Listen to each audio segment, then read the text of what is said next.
Hey there. In this video, I'm going to go over the new QuickBooks 2026 AI Impact Report. This is how small businesses are currently adopting AI. And I thought I would have a bit of a unique perspective on this. One, because I obviously own an AI agency and I use AI in my small business every day.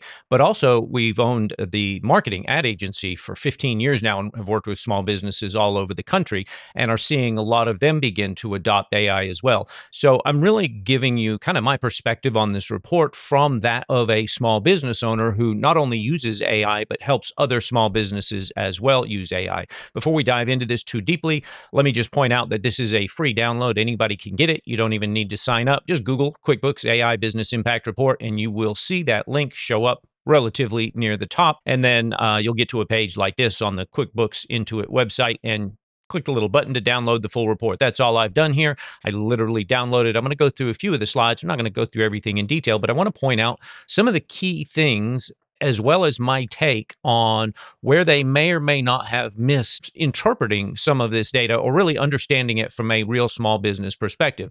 First and foremost, I think they did a great job on this report overall.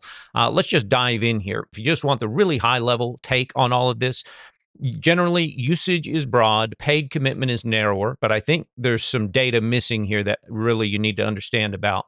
I'll cover that in just a second. Businesses using AI are reporting real results. They're getting more productivity, more revenue, shorter work days, but they're also hiring more than businesses that are not using AI. That's a really important takeaway that I think a lot of people are missing or not understanding about what's happening with this world of AI and small business right now. Commitment to it is sticky. Basically, 80% of everyone who was using an AI tool in 2024 was still paying for it throughout 2025. That's a big indicator that it's working. Businesses that are paying to use AI have a clear profile. Specifically, growth focused businesses are using it at a much higher percentage than businesses that are just kind of staying steady, that they're not really focused on growing their business. And there are, believe it or not, a lot of businesses out there that are exactly in that boat. They're very happy just to maintain maybe modest short growth, 1-2% a year. That's all they want. And that's fine. It just depends on your business. Trust is a big barrier. We'll talk about that. And don't use AI where human judgment matters most. And what you'll find is that small business owners are smart enough to do that. Skip through the table of contents. 7 in 10 businesses report using AI regularly. That's actually up. We'll look at that in just a minute. There's some acknowledgments. We'll skip through that. The usage is up dramatically. So this is one of the trends that obviously, kind of makes sense over the last year or two, and they looked at US, Canada, UK, and Australia in this particular report. US is on the green line here. And on the green line, you can see, look at the increase from July of 2024 to January of 2026. Businesses using AI has dramatically increased. That's almost doubled. It's a little less than doubled, but you get the point. That's a significant increase. And there's some reasons for that. We'll talk about those in just a second as we get through them. This was an interesting quote. I thought I'd just read this out to you. The learning curve is shorter than most people think, and that is absolutely true. There's really nothing to lose by trying it. The more you use it, the more you understand what it's good for. So many small business owners, and you'll see this come out in this data as well, just don't understand what it is or how to use it or where to use it within their business and their operations. They just feel like it's overwhelming, it's too much to learn, and therefore I'm not even going to try it at all. However, one of the things that you're going to see is that the fastest growing businesses really in the world are using AI to fuel that growth. This is, however, where I think the data missed a little bit, and I'm going to explain why. This says basically 12% of small to mid-sized businesses in the US paid to use AI. Now that's from 2021 to 2025. We're already just over halfway into 2026.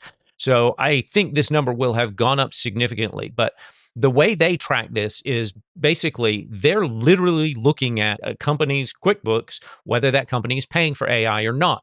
That's how it made it to 12%.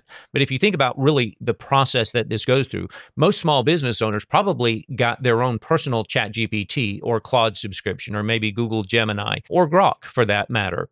And they probably played with the free version a little bit, did a little bit of chatting. If they enjoyed using it and got some value out of it, then they probably would have likely upgraded to a personal paid account, probably done through their own personal cards. So I think why this number is what I think is exceptionally low. Only 12% of businesses are paying for AI. That can't be true. I think intuitively we all know, yeah, there's probably more than that. If we know that 80% of small businesses are using AI, and the data does show that here, 77% in the US of businesses are using it, then how come only 12% are paying for it? Either a lot of them are stealing it or they're all using free.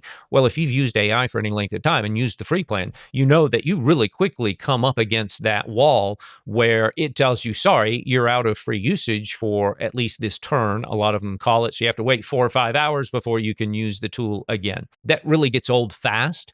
And so I think small businesses are likely to have paid personal subscriptions. That's really my point here. I think the paying part is actually way higher than this says. AI is being adopted at a pace we have never seen before. It fundamentally changes how quickly businesses need to adapt. That's absolutely true. Once you pay for that subscription, most businesses don't walk away. 86% are still paying for it. The ones that are paying for it, 86% are still paying for it a year later. That's basically what this says. And that's true. Once you realize what this can do for you and for your business, you won't turn back from it again. That's why the fastest growing businesses are the fastest to adopt AI. It's almost a chicken and egg situation. Are they growing fast because they're using AI tools, or are they using AI tools because they're growing fast? Either way, doesn't matter. You can be the judge of which one caused which. Businesses using AI are consistently more likely to report it was working in their favor, increasing revenue, improving productivity, shortening the workday, and driving more hiring than cuts. A lot of the comments in here, what surprised me was how much it streamlined our processes, something I didn't think that it was going to be able to do. Everybody's pleasantly surprised. 3/4 of businesses, at least in the US, 78%, say AI has made them more productive. That's an important stat that you can't overlook. When you run a small business, burnout is real. If you're watching this video and you have a small business, like you're less than 10 employees, then you know that feeling. You're wearing 10 hats, you're doing all kinds of things that larger companies have dedicated people for. We always make jokes about ourselves and how many hats we wear. Businesses reporting AI has boosted their revenue outnumbers those that say it has hurt their revenue by more than 20 to 1. So 40%. Basically, let's jump to current day. As of January, which is now 6, 7 months old, 43% say their revenue has increased due to AI. The real question becomes, what do I use it for? How do I really leverage this? That's the question that's left here. Workdays are shorter due to AI. This is something that surprised me. I would not have thought this was the case. What the study here found was that 27%, a quarter of all businesses using it, say their workdays are shorter due to AI. This was the interesting takeaway. There's all kinds of articles out there about how many businesses have been laying off people this year due to AI. And I have another article. I'm going to do another video coming up here soon.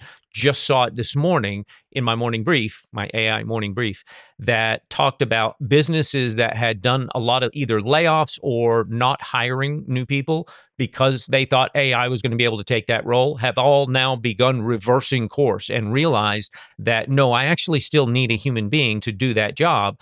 Even with AI, I need the human to oversee the AI and to kind of manage the AI as if it's a new employee itself. So businesses using AI are more likely to say it has led to more hiring than staff reductions. Across all 4 countries in 2025, small business employment fell. So this is the nation as a whole. Outside of AI, take away AI for a minute. How did the economy work for small businesses in 2025?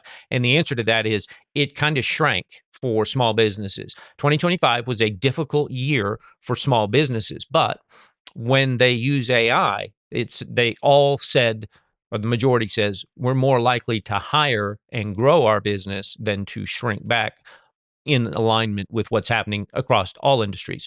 So interesting takeaway on that. 29% of US and 32% of Canadian businesses also reported cost reductions. They have decreased or increased your costs as a result. 29% decreased my cost, 17% say it increased my cost. Guess that depends on how you're answering the question. Like if you have a paid subscription, did that just increase my cost? Yes, I increased my cost by whatever, $20 a month for the subscription. But overall, it allowed me to grow my business, complete a whole lot more projects in a lot less time. So it just really depends on how, I guess, that question was perceived. But 29%, still larger number, said it decreased my cost. This is interesting. AI is best understood as a productivity multiplier. Businesses shouldn't use it to shrink their teams. They use it to elevate the work that your teams are able to do. This is 1,000% correct and the right mindset to have when you're a small business going into the world of AI. How can I leverage AI to get more out of the team I have now? How can my team use it to become more productive and to be able to accomplish better work output in a faster, shorter amount of time? We already saw a lot of businesses are saying they could reduce hours as a result of using AI tools. Younger businesses are more likely to pay for AI tools than more established ones. That kind of makes intuitive sense. I think they make the case here is that older, more established businesses are kind of stuck in their ways, whereas small businesses are in the world of let's move quickly, break things, adapt, overcome, modify, and keep on going. They're constantly growing and building and learning new things. So it's much easier for a small business to be able to simply adapt things, particularly adapting to AI. AI allows a small team to operate with the maturity, governance, and delivery capability of a much larger organization. I'm going to guess that's somebody in Britain because they spelled it with an S. That's absolutely true. It allows you to do more with the fewer people that you already have in your small business. All right, businesses targeting fast growth are far more likely to pay to use AI than those that are focused on stability. I talked about that at the beginning of the video here. It is what it is. In the US, you've got 38% of people saying we're focused on fast growth. We're much more likely to pay for AI. AI by sector, you can pause the video here. I'm not going to go through all of these.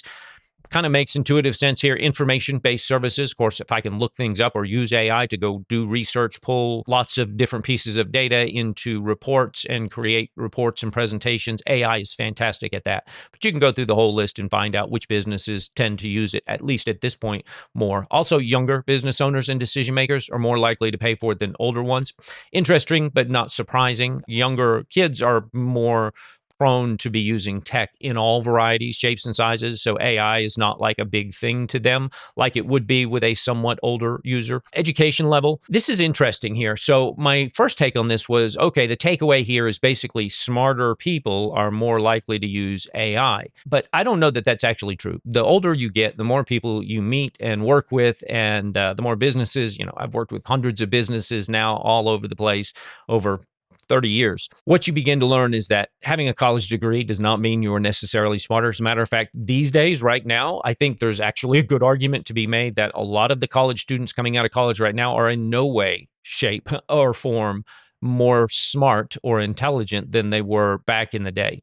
So I don't think you could say smarter people, but you could say more people with higher education degrees, like above a bachelor's degree. This would be master's or PhD, I assume. 24% is the highest level of AI adoption. So take that for what it is. Biggest barriers to AI are about trust. So this is why people have not really jumped in more about AI. Top one is concerns about privacy and security. So this is kind of the world we live in right now. Is there's a whole lot of distrust with government, leadership, especially in the political arenas. Everybody looks at our current leadership around the world and says, no, those are not the people I really want making decisions, particularly in the political arenas. Doesn't matter which side of the aisle you're on, really, on that. Nobody trusts those that are in high levels of authority and position. And people kind of view AI as that. Really, the question comes down to, are they going to be stealing my data? Are they going to be somehow training their AI models using my business and they're going to give my secrets away to the competition? Here's what happens with that. And I think this is in the data as well. The more you start using AI, the more you realize first, this is not the all knowing genius level AI that we kind of think about and that Hollywood might be portraying. I have lots of videos and I'll keep making them that show all kinds of instances where my AI, even the smartest models, and I tend to use the highest and best available models, even those make dumb mistakes all the time, or they just have a lack of foresight or ability to see through an issue. So my point being, once you start using it, you'll realize this AI is not nearly as all-knowing, all-intelligent as, the media or the conspiracy people tend to make it out to be. And you just begin to lower that concern and you say, listen, if the AI wants to learn from my small business website that I'm having it help me create, fine, so be it. I don't really have anything. I'm putting that out there into the public arenas anyhow. If it can help me research topics and information for videos, that's fine. Don't care. I'm not worried about privacy and security for a lot of the things, if not maybe most of the things that I'm doing. Now, if you're in healthcare or maybe some legal professions, there are definitely some concerns that you have to be worried about in those professions. Those are industry specific. All right, top tasks for AI: marketing, customer service, and admin. Let me talk about the customer service because that kind of comes back to what I was saying a minute ago about the whole people, human connection, etc. One of the most common AI tools that almost every small business will adopt in the early stages of AI adoption is going to be some kind of AI front desk. We have that as a core product that we offer our small business clients. Everybody does. And what this means is not necessarily talking to your customers during the workday when you could answer the phone or staff could answer the phone. This is all about being available after hours. So think about the busy plumber who may be working 10 or 12 hours a day. Maybe he's under a sink fixing, plumbing when a call comes in and he can't answer it. That call could roll to an AI answering service who can at least answer all the most common questions. This is like easy table stakes now for any AI tool, but it can answer questions. It can understand what the situation is, make a determination: is this a regular or an emergency call? How quickly do we need to schedule it? And it can literally schedule appointments right there on the spot. So that customer doesn't have to hang up when a voicemail message starts to play and call your competitor, which is exactly what happens. If you're in any of the service trades, you have to answer those phones. So after hours, it works wonderfully for booking appointments. So I've been using them for over a year now with our clients. And yeah, it absolutely, people all day long will book appointments talking to your AI on the phone. A lot of people actually prefer because they don't like small talk. And, Susie, your front desk staff, is so cheerful, but she likes to talk to the people. And some people just don't like that. The other area would be website chat. The vast majority, like 98% of the people go to your website are gonna leave without taking any action. If you had a live AI agent who could answer at least the most basic questions: where are you located? What services do you provide? Do you provide X service? Do you service my area? Questions like that are the common questions everybody gets every day. That's perfect for an AI. That's what's meant here by customer service. And definitely, I mean, that you're going to be at a disadvantage in a pretty short amount of time here if you don't have something like that in your business, just to capture those after hours, website visits, etc. So that's it. I think that's the end of the slides here. Biggest takeaway: it's rapidly evolving and businesses are rapidly adopting it. You're going to be at a competitive disadvantage in pretty short order if you don't have at least some tools that can help you just be more productive, because the guy down the street is using those tools to capture those after hours leads or phone calls and book appointments while they can't, or answer questions on the website. But even in terms of personal productivity, I get my daily morning brief every morning that has all the information I need for my day, including, industry trends and reports. That's literally how I found this report this morning, was it showed up in my morning brief. We have a command center, which is a dashboard for our business, tells us everything from how much money did we collect in the last week, what's our monthly collections, gross revenue for the month, the year, all the financial data you might want: where are my account receivables, who owes me money, who's behind in paying their bills, all kinds of information we put into that command center. And I have that at my fingertips every day. So I don't need to go searching in 7 different tools to pull all that information together just to keep my finger on the pulse of our business. Those are just a few of many tools, not the least of which is my whole social media program is now managed and posted to by our AI. They help me find the topics. We research topics together. We come up with the angles of our input and feedback on those. And he literally posts all them and monitors all of our social accounts 24/7. So if somebody comments on one of our videos or one of our social posts, I get a text message from my AI bot that says, "Hey, so-and-so just commented on your video. You should go and reply to them," whatever the case may be. That's something that means I don't have to now keep 5 or 6 different social media channels open and running 24/7 just so that I don't miss somebody's comment or somebody who might be asking a question. Those are the kind of things that really give you back time as an owner to now be more creative. Now I can make more videos and find new ways to enhance our products and services to our customers. A lot of things you can do with it. If you haven't already checked it out, we do have a free AI readiness assessment on our website. I'll put that link down below. Otherwise, thanks so much for your time here today. I look forward to seeing you soon.